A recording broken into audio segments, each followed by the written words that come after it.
सुप्रभात मध्य प्रदेश, आपके साथ मैं हूं ललित प्रजापति। खबरों को विस्तार से देखेंगे। आज भोपाल आएंगी द्रौपदी मुर्मू। भोपाल में उनका ग्रैंड वेलकम होगा। एनडीए की तरफ से राष्ट्रपति पद की उम्मीदवार हैं द्रौपदी मुर्मू और आज उनके ग्रैंड वेलकम के जरिए एक बड़ा संदेश देने की कोशिश भी होगी। इससे पहले यशवंत सिन्हा, विपक्ष के राष्ट्रपति पद के उम्मीदवार, वो भोपाल का दौरा करके जा चुके हैं और अब द्रौपदी मुर्मू भोपाल आएंगी। ग्रैंड वेलकम की तैयारी है।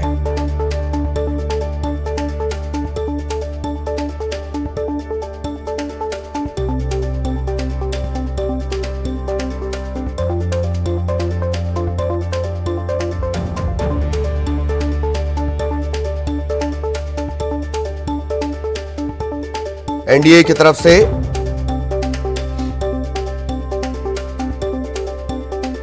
राष्ट्रपति पद की उम्मीदवार द्रौपदी मुर्मू आ जाएंगी।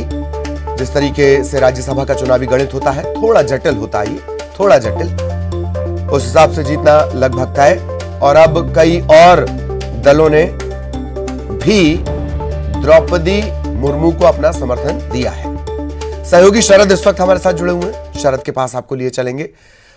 शरद, द्रौपदी मुर्मू का दौरा, ग्रैंड वेलकम, संदेश देने की कोशिश कि हम आदिवासियों के सच्चे हितैषी, और क्या कुछ खास शरद?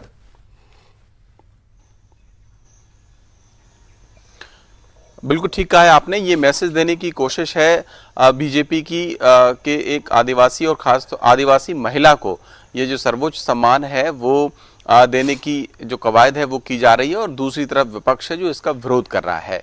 कल ही जो विपक्ष के उम्मीदवार हैं राष्ट्रपति पद के लिए, यशवंत सिन्हा, वो भोपाल में थे और उस दौरान में किस तरीके से आरोप प्रत्यारोप खास तौर से आदिवासी महिला का विरोध करने को लेकर चले, ये इस पर हम कल कई बार चर्चा ललित कर चुके हैं। लेकिन जहां तक आज की बात है तो निश्चित तौर पर एनडीए की जो राष्ट्रपति पद की उम्मीदवार हैं द्रौपदी मुर्मू, वो आज भोपाल आ रही हैं। उनका जो निर्धारित कार्यक्रम है उसके मुताबिक वो दोपहर में करीब 2 से 2:30 बजे के बीच में स्टेट हैंगर पर आएंगी। स्टेट हैंगर पर उनके स्वागत को लेकर खास तौर से तैयारियां की गई हैं। आदिवासी परंपरा के लिहाज से तमाम जो बीजेपी के बड़े नेता हैं वो स्टेट हैंगर पर ही उनका स्वागत करेंगे। स्टेट हैंगर पर स्वागत होने के बाद वो सीएम हाउस आएंगी।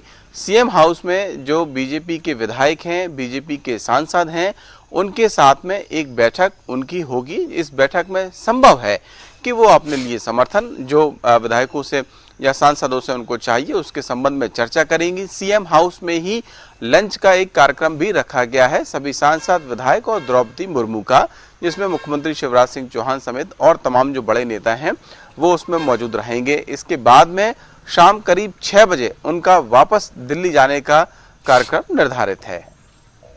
जी जी जी, चलिए, बहुत बहुत शुक्रिया शरद आपका, और लगातार हमारी नजर बनी रहेगी। आगे भी अपडेट हम अपने दर्शकों तक पहुंचाएंगे। अब पंचायत के दंगल की जरा चर्चा करेंगे। पंचायत के दंगल के आज भी नतीजे आएंगे। त्रिस्तरीय पंचायत चुनाव के नतीजों का ऐलान होगा। जिला पंचायत सदस्यों को प्रमाण पत्र दिए जाएंगे और जल्द ही जिला पंचायत अध्यक्ष के चुनाव की प्रक्रिया शुरू होगी।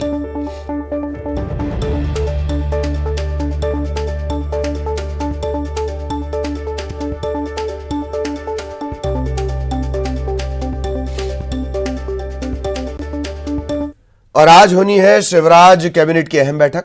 कई अहम प्रस्तावों पर मुहर लग सकती है। सुबह 11 बजे ये महत्वपूर्ण बैठक होनी है। शिवराज कैबिनेट की बैठक चुनावी सीजन के दौर में ये महत्वपूर्ण बैठक, आज ये अहम बैठक होगी। तकरीबन 11 बजे ये बैठक होगी और कई अहम प्रस्तावों पर इस बैठक के दौरान मुहर लग सकती है।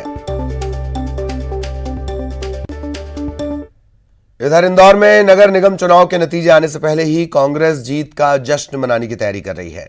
इसके लिए आज कांग्रेस ने अपने बूथ एजेंट से लेकर मेयर प्रत्याशी तक के लिए निर्वाणा गार्डन में महाभोज का आयोजन किया है। इसमें तकरीबन 10,000 कार्यकर्ता शामिल होंगे। कांग्रेस का यह कहना है कि ये भोज कांग्रेस कार्यकर्ताओं की नगर निगम चुनाव में उनकी मेहनत का धन्यवाद देने के लिए रखा गया है। इस जश्न पर बीजेपी ने तंज कसा है। बीजेपी के प्रवक्ता उमेश शर्मा का कहना है कि ये अच्छा है कि समय रहते कांग्रेस भोज कर ले। नहीं तो कभी कभी आनंद और मंगल के भोज मातम में बदल जाते हैं।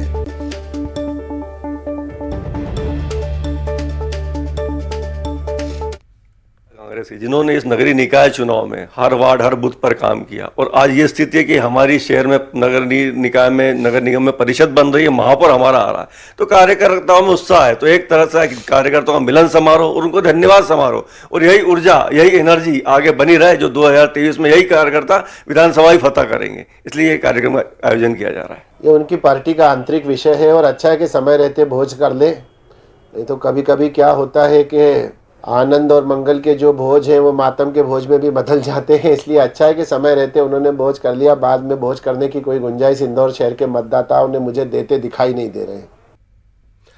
इधर मध्य प्रदेश के कई जिलों में भारी बारिश का अलर्ट जारी कर दिया गया है। भोपाल समेत सूबे के कई जिलों में बारिश को लेकर अलर्ट जारी किया गया है। जबलपुर, नर्मदापुरम, इंदौर, उज्जैन, यहां पर अति भारी बारिश की चेतावनी जारी की गई है। सागर, दमोह, उमरिया जिले में भी भारी बारिश हो सकती है। बारिश के साथ साथ बिजली भी गिर सकती है, बहुत सावधान रहने की जरूरत है।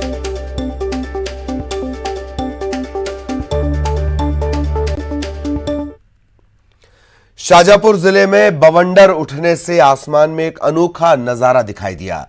यह नजारा देखकर लोग आश्चर्यचकित रह गए। कुछ लोगों ने इस नजारे को अपने मोबाइल में कैद किया।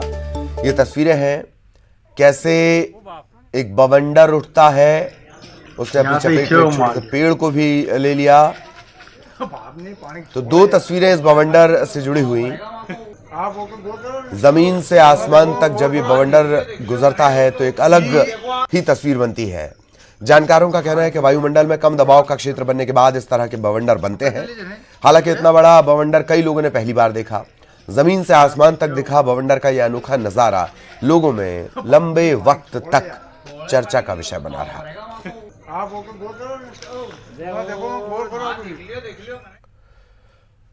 बुरहानपुर के बहुचर्चित जिला अस्पताल में गबन और धोखाधड़ी मामले में पुलिस की जांच का शिकंजा तेज होता जा रहा है। मामले के मास्टरमाइंड पूर्व आरएमओ डॉक्टर प्रतीक नवलखे के बयान पर पुलिस ने कथित पत्रकार और बुरहानपुर प्रेस क्लब के अध्यक्ष आनंद दीक्षित के खिलाफ भी एफआईआर दर्ज कर ली है।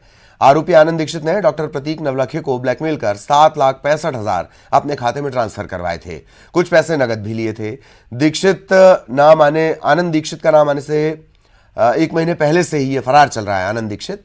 इसके अलावा पुलिस ने यूट्यूब के 2 पत्रकार और एक डॉक्टर को भी हिरासत में लिया है। एसपी ने कहा कि आरोपियों के घर पर बुलडोजर नहीं चलाया जाएगा, बल्कि उनके संपत्तियों को अटैच किया जाएगा। उसमें जो प्रतीक नवलखे गिरफ्तार हुआ, उसके बाद क्या नया नाम सामने आया जिस पर आपने क्या कार्रवाई की? अस्पताल घोटाले मामले में हमने जो है इसका जो मेन सरगना था, मास्टरमाइंड था प्रतीक नवलखे, उसकी गिरफ्तारी कर ली है। गिरफ्तारी करने के बाद में जब पूछताछ में काफ़ी चीज़ें जो है वो सामने आई है और उसको वेरीफाई करने के बाद में आज हम लोगों ने डॉक्टर आनंद दीक्षित को आरोपी बनाया है और जल्द ही उनको भी हम लोग जो है गिरफ्तार करने का प्रयास करेंगे। अस्पताल घोटाला कांड है, इसके अंदर जो ये आरोपी है इनके द्वारा भ्रष्टाचार करके संपत्तियां अर्जित की गई है। इन संपत्तियों को बुलडोजर चला के नहीं, बल्कि इन संपत्तियों को हम लोग एक एक करके सरकारी खजाने में अटैच करवा रहे हैं। जैसे कि अगर प्रतीक नवलखे के घर को अटैचमेंट के लिए हम लोगों ने प्रोसेस इनिशिएट करवा दी है। एम्बुलेंस लोगों की जान बचाने में अहम भूमिका निभाती है, लेकिन जब यही एम्बुलेंस खुद बीमार हो जाए तो वो कैसे किसी की जान बचा पाएगी। ऐसा ही मामला जबलपुर में आया। गढ़ा पुलिस और एआरटीओ संतोष पाल ने अपनी टीम के साथ मेडिकल अस्पताल के आसपास एम्बुलेंस की जांच की और एम्बुलेंस कई नियमों का उल्लंघन करते पाई गई।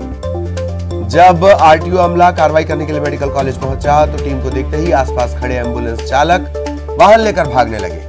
इस कार्रवाई के दौरान 10 एम्बुलेंस की जांच की गई। कुछ में ऑक्सीजन सिलेंडर नहीं, कुछ में किराया सूची चस्पा नहीं। 7 एम्बुलेंस जब्त कर ली गई हैं। इन एम्बुलेंस का उपयोग स्कूली बच्चों को लाने ले जाने में भी किया जा रहा था। थाना प्रभारी गढ़ा के सहयोग से मेडिकल कॉलेज और आसपास हॉस्पिटल के आसपास कार्रवाई की गई। इसमें तकरीबन 8 से 10 एम्बुलेंस जब्त। राजस्थान के उदयपुर में कन्हैया मर्डर के बाद अब सीहोर में भी एक युवक ने नुपुर शर्मा का समर्थन करने पर मारपीट के लिए घर आने और पीछा करने का आरोप लगाया है। युवक का कहना है कि उसने अपने इंस्टा और व्हाट्सएप पर नुपुर शर्मा का स्टेटस डाला था। इसके बाद कुछ लोगों ने उसे धमकियां दी, कुछ लोग उसके घर मारपीट करने आए। उन आरोपियों ने पड़ोसी को रोहित समझकर अश्लील बातें भी कही। युवक रोहित ने इस मामले की शिकायत कोतवाली पुलिस में की है। 5 के खिलाफ मामला दर्ज कर लिया गया, लेकिन पुलिस इसे आपसी विवाद बता रही है। जी, मैंने नुपुर शर्मा के समर्थन में एक पोस्ट डाला था, उस पर लिखा था आई सपोर्ट नुपुर शर्मा। उसे डालने के बाद कंटिन्यूसली कुछ लोग मतलब पीछा कर रहे थे और कुछ लोगों ने आकर घर पे मारने की कोशिश की, धमकी दी, गाली गलौज की। एक शिकायत आई थी, कुछ आपसी उनका विवाद था, उस विवाद के प्रकरण पंजीबद्ध किया गया था और पंजीबद्ध करके कार्रवाई उसमें आगे की गई। जबलपुर के रिछाई इंडस्ट्रियल एरिया में बर्थडे में हर्ष फायरिंग का मामला सामने आया है। दरअसल डॉन बहादुर नामक युवक का जन्मदिन था। कुछ युवक रिछाई इंडस्ट्रियल एरिया में इकट्ठे हुए, केक काटा गया। इसके बाद डॉन बहादुर हर्ष फायरिंग करने लगा। दोस्तों में फायरिंग करने के लिए खींचतान होने लगी। इसी दौरान डॉन बहादुर ने दूसरा फायर किया जो रोहित को लग गया। सभी घायल बाकी लोग इस रोहित को लेकर रांची अस्पताल पहुंचे। गोली चलने की जानकारी मिलने पर पुलिस ने भी मामला दर्ज कर लिया है। धन बहादुर कुशवाहा के साथ में उसकी बर्थडे में गए थे। बर्थडे में इसने छोटू उर्फ धन बहादुर कुशवाहा ने गोली चलाया। उसी कट्टा वगैरह कोई हथियार रखा था, उससे गोली चलाया ऊपर की ओर। उसके बाद दूसरी गोली ज़मीन में चलाया, तो ज़मीन में जब चलाया तो वो गोली उसके पेट में लगी और उसी के साथियों ने ले जाकर के भर्ती कराया, ऐसा उन्होंने बयान दिया। जिसके आधार पर गोली चलाने वाले आरोपी के विरुद्ध धारा 368 भारतीय दंड विधान का मामला पंजीबद्ध करके आरोपी की तलाश कर रहे हैं। इंदौर में बाइक सवार युवक युवती ने भी सड़क पर ट्रैफिक पुलिसकर्मी की पिटाई कर दी। जवान ने रॉन्ग साइड ड्राइव करने पर उनकी बाइक को रोका। इस पर दोनों भड़क गए, पुलिसकर्मी से हाथापाई करने लगे। भीड़ जमा हो गई। किसी ने इस घटना का वीडियो बना लिया। गुरुवार शाम भमौरी इलाके का यह मामला है। एक चौराहे पर ट्रैफिक जवान ड्यूटी पर तैनात था। बाइक सवार युवक युवती को उसने रोका, गलत तरीके से गाड़ी चलाने की बात कही। दोनों मारपीट करने लगे। ट्रैफिक पुलिस अधिकारियों को लगी, तुरंत उन्होंने इस मामले को संज्ञान में लिया। युवक के खिलाफ विजयनगर थाने में रिपोर्ट दर्ज कराई गई है। सुहेल इसका नाम है और इससे पहले भी इस पर 3 से 4 केस दर्ज हैं। इन दोनों को जब थाने लाया गया तो सारी अकड़ और हेकड़ी निकल गई। बहुत देर तक ये पुलिस वालों के सामने हाथ जोड़कर गिड़गिड़ाते रहे। पुराने मामले भी हैं, इनकी हिस्ट्री भी है। सुहेल नाम है इस युवक का।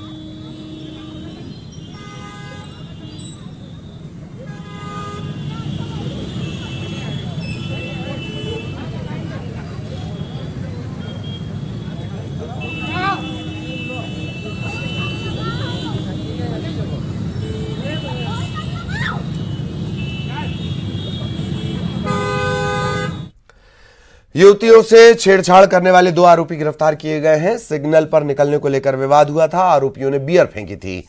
ये लड़की अपने भाई के साथ छप्पन दुकान में सेलिब्रेशन करने के बाद यहां पर पहुंची थी। गीता भवन की यह घटना बताई जा रही है।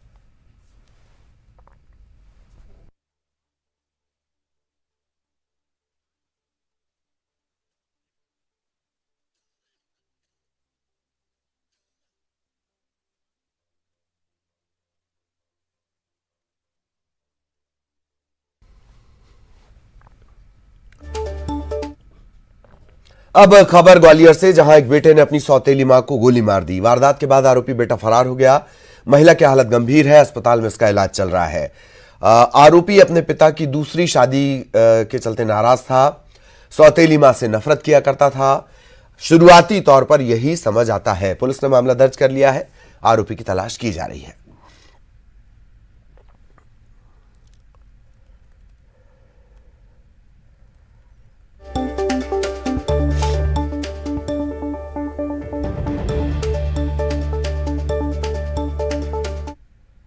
क्या नाम है बच्ची का? किसने मारी गोली?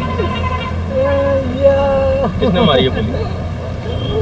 लड़का ही ने मारी और कौन ने मारी है। लेकिन जो प्राथमिक बात सामने आई है उस आधार पर यह पता चल रहा है कि जो जिसको गोली लगी है वो इसकी दूसरी पत्नी थी और उसके जो बच्चे थे, पहली पत्नी के जो बच्चे थे दो, उनमें से जो छोटा बच्चा था जो 18 साल का था वो इस शादी से नाखुश था और वो उखड़ा रहता था और कल भी रात में कोई विवाद हुआ था और संभवतः इसी विवाद को लेकर आज सुबह गोली मार दी है। फिलहाल रिपोर्ट लिखने को पहुंच रहे हैं। FIR होने के बाद इसमें पूरी इन्वेस्टिगेशन में तथ्य आने के आधार पर वैधानिक कार्रवाई।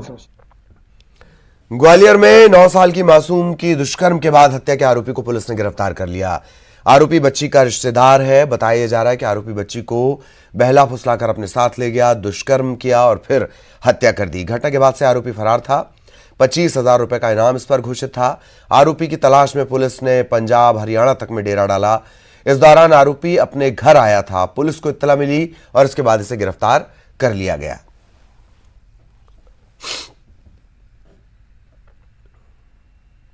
एक आम नागरिक ने बहुत ही जिम्मेदारी का परिचय देते हुए पुलिस को ये सूचना दी है और जिसपे से त्वरित कार्रवाई करते हुए ASI रामेन सिंह ने इसको पकड़ा और इसके साथ ही हमारी क्राइम ब्रांच और हजीरा की टीम, जो थाना प्रभारी और उनकी टीम है, इन्होंने बहुत मेहनत की और पूरे 6 राज्यों में हमारी टीमें 15 दिन से इसको ढूंढने के लिए मेहनत कर रही थी, परंतु अंततः ये आज पकड़ा गया। अब पुलिस इसमें ये हमारा अब टारगेट है कि जल्द से जल्द इसमें अच्छी विवेचना करके चालान माननीय न्यायालय में हम प्रस्तुत करें। कहा जाता है जिंदगी और मौत सब ऊपर वाले के हाथ में है। कब कहां किसकी मौत होनी है ये नियत है। ऐसा ही मामला सामने आया है सालीवाड़ा से। सालीवाड़ा गांव में कीचड़ में फंसे ट्रैक्टर को बाहर निकालने के प्रयास में देखते ही एक युवक की जान चली गई। हादसे के दौरान कई ग्रामीण यहां मौजूद थे लेकिन वो युवक को नहीं बचा सके। दरअसल ट्रैक्टर कीचड़ में फंस गया। इसे निकालने के लिए ट्रैक्टर मालिक ने काफी प्रयास किया। जब वो सफल नहीं हुआ तो वहां खड़े एक युवक ने फैसला लिया। ट्रैक्टर निकालने के लिए उसने स्टीयरिंग संभाला। युवक ने जैसे ही ट्रैक्टर को आगे बढ़ाने की कोशिश की, ट्रैक्टर उल्टा हो गया। युवक ट्रैक्टर के नीचे कीचड़ के अंदर धंस गया। मौके पर ही उसकी मौत हो गई।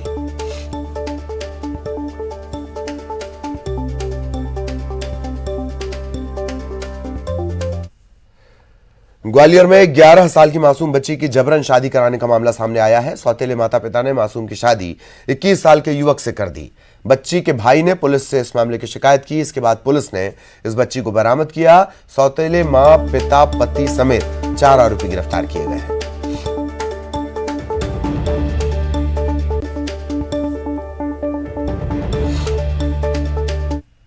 चिनौर को ये सूचना प्राप्त हुई थी कि ग्राम रायपुर की एक नाबालिग बालिका जिसकी आयु 11 साल है, उसको उसकी मां और सौतेले पिता ने जबरदस्ती एक युवक के साथ शादी कर दी है, जिसमें बालिका बिल्कुल नहीं चाह रही थी और कानूनन भी वो शादी के योग्य नहीं थी। इस पर त्वरित कार्रवाई करते हुए थाना प्रभारी चिनौर ने बालिका की मां, उसके सौतेले पिता, शादी कराने वाले व्यक्ति और जिस व्यक्ति के साथ उसकी शादी हुई थी, इन चारों को गिरफ्तार किया है।